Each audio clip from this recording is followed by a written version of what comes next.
¿De verdad queréis saber lo que es Matrix?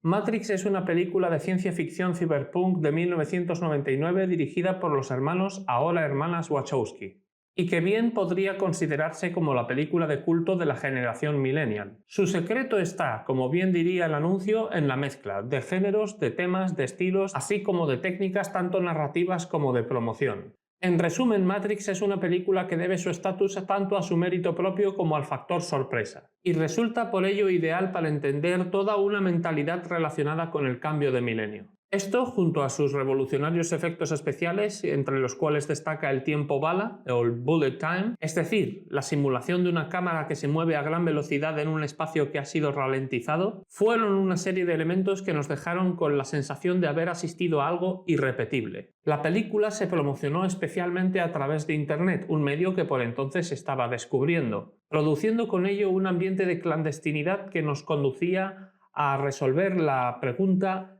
¿qué es Matrix? Directamente en la sala de cine el día del estreno. La película mezcla además de manera brillante elementos de los géneros de la ciencia ficción cyberpunk y de la acción de Kung Fu de Hong Kong con temas de gran calado filosófico. El boom fue tal que aún se siguen estrenando secuelas. Sin más preámbulos, a pesar de que una descripción sencilla de Matrix se antoja misión imposible, lo cierto es que el crítico Roger Ebert resumió bastante bien en su crítica las claves de su éxito. Ebert afirmó que la película combinaba la retórica del autor de novelas y ensayista futurista William Gibson con los temas psicodélicos de Lewis Carroll en Alicia y de Frank Baum en El Mago de Oz, mediante conceptos de películas vistas antes en los 90, como Días Extraños, 1995, de Catherine Bigelow, cuyo guionista James Cameron creó la saga Terminator, en la cual también se inspira la temática y argumento de Matrix, y Dark City, de Alex Proyas, 1998. Pese a esto, parece haber gran consenso en que Matrix es un producto realmente original. Muy distinto es qué entendemos por originalidad. Si lo hacemos etimológicamente, la originalidad es precisamente lo contrario de lo que muchos piensan.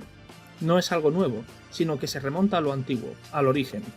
Todo sea que parece nuevo porque esos orígenes cayeron en el olvido, aunque quizá Matrix sea de algún modo original en ambos sentidos. El propio concepto de la realidad simulada que recibe este nombre en la película está compuesto de varios elementos muy anteriores relacionados entre sí de una manera bastante sutil. Por un lado está el concepto central, la realidad simulada en la que vivimos atrapados y de la que no podemos percatarnos salvo por algún ocasional fallo en su diseño, como el gato negro que veía Neo en la Torre de Morfeo. Es una idea que vendría del autor de ciencia ficción Philip K. Dick, que propuso el concepto de la realidad simulada en su novela Tiempo descompuesto, 1959. Sin embargo, el concepto de una realidad alternativa de tipo informático llamada así, Matrix, fue propuesta en realidad por primera vez por el autor cyberpunk William Gibson en su novela de 1984 Neuromante. Los detalles de las reglas por las que funciona esta Matrix y cómo se conectan y desconectan de ella los humanos proceden en cambio de dos series televisivas. Una es la mítica Doctor Who, donde en 1976 se hablaba también de una simulación llamada Matrix a la cual se accede con un electrodo. Y la otra sería El mundo en un cable, de 1973, en la que la salida de la simulación son los teléfonos, como en la película de las Wachowski. Ahora bien, dentro de la historia del cine de ciencia ficción, Matrix no podía ignorar tampoco los clásicos, en los cuales se inspira. Según las Wachowski, su concepción visual estuvo muy influida por 2001, de Stanley Kubrick, 1968, y alguno ha apuntado a similitudes estéticas con Metrópolis, de Fritz Lang, 1927. Tampoco se puede olvidar ahora bien la notable influencia del anime japonés, pues Matrix contiene conceptos gráficos y referencias de Akira, de Katsuhiro Otomo, y del Ghost in the Shell de Mamoru Oshii, como su icónico código verde. Y para acabar con este tema de la originalidad, nótese que en lo visual el gusto por los trampantojos parece ser tomado de la obra de Escher, así como la influencia del cine de John Woo con Jet Li es tan obvia como que el coreografista de las luchas es también Yuen Woo Ping. En lo que a la temática refiere, más allá de toda conclusión basada en el análisis o la especulación, lo cierto es que las Wachowski bebieron de tres fuentes: la psicología evolutiva de Dylan Evans, el futurismo de Kevin Kelly, que luego colaboraría en el diseño del Minority Report de Spielberg, y sobre todo la filosofía de Jean Baudrillard, su libro Simulacros y Simulación, del cual se toma una cita en el diálogo Welcome to the desert. era de obligada lectura para el reparto y hasta llega a aparecer en una de las escenas.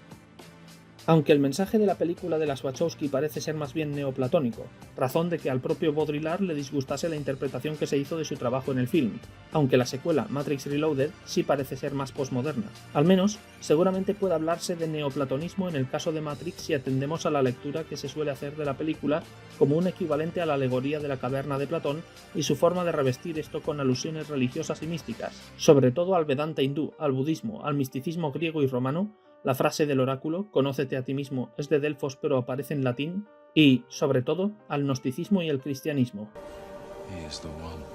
Incluso Morfeo, cuyo nombre es una clara alusión a la mitología griega, parafrasea un poema del autor taoísta Zhuangzi. Have you ever had a dream, Neo, that you were so sure was real?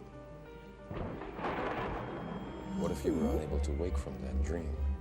How would you know the difference between the dream world and the real world? En esta dinámica espiritualista se suele ver Matrix como un producto New Age, comparándose su filosofía con la de Carlos Castaneda. Pero más allá de sus referencias crípticas a numerosos tropos del milieu esotérico, Matrix alude claramente muchos conceptos filosóficos trascendentales de manera notable. Aparte de la caverna de Platón, forma en la que el pensador ateniense ilustraba en su obra La República su ontología o filosofía de los entes, es decir, de la verdadera realidad de las cosas, Matrix también hace referencia al genio malvado, una especie de antidios que quizá pudiera estar detrás del universo si este fuera un gran engaño, del que habló el filósofo René Descartes en sus meditaciones metafísicas, así como al concepto del mundo fenoménico o mostrado frente al de la cosa en sí o realidad trascendente de Kant, así como al concepto de la razón absoluta de Hegel, es decir, del pensamiento que da forma a todo lo real. No obstante, en los últimos años, las hermanas Wachowski, que son transgénero, han mostrado cada vez más respaldo a la teoría de que la película es, quizá no solamente, pero desde luego que también, una alegoría trans. En el 2020, la directora Lily Wachowski, que había decidido no participar en la última secuela, confesó que ese era el trasfondo de la película. Años antes había admitido lo mismo, aunque de una manera más abierta, afirmando que la teoría de que Matrix era una alegoría trans probaba que el arte nunca es algo estático. El protagonista, Keanu Reeves, comentó que no supo durante el rodaje que Matrix fuera una alegoría transgénero. Como ya hemos visto, Matrix tiene una serie de elementos que hacen que tanto si se trata de una alegoría trans como si lo leemos como una alegoría neoplatónica, es suficiente para que todo ello trascienda. Casi resulta obligatorio para cualquiera de nuestra generación tener que explicarle a los nuevos por qué nos dio tan fuerte con esta peli. Finalmente, si queréis que este fenómeno se vuelva tan viral como el de la propia película, no tenéis más que darle al like y suscribiros.